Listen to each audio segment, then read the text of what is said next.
তার রাসূলের সাহাবী বেলাল শুধু কালেমা পড়ার কারণে লা ইলাহা ইল্লাল্লাহ, লা ইলাহা ইল্লাল্লাহ মুহাম্মাদুর রাসূলুল্লাহ সাল্লাল্লাহু আলাইহি ওয়াসাল্লাম, শুধুমাত্র এই কালেমা পড়ার কারণে আশিক রাসূল হযরত বেলালের পিঠের চামড়া উঠিয়ে ফেলে দেওয়া হলো।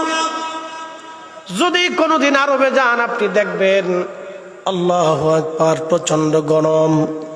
এখন তো মানুষ এসির মধ্যে থাকে। রব্বুল আলামিনের সাথে বান্দার কেন প্রেম হয়, বান্দার সাথে আল্লাহর কেন প্রেম হয় বোঝাটা দরকার। হযরতে বেলাল একজন কৃতদাস ছিলেন। ওই আফ্রিকার বংশোদ্ভূত একজন মানুষ, বর্তমান কেনিয়া, ইথিওপিয়া এই অঞ্চলের মানুষ ছিলেন তিনি। তখন নাম ছিল এই অঞ্চলের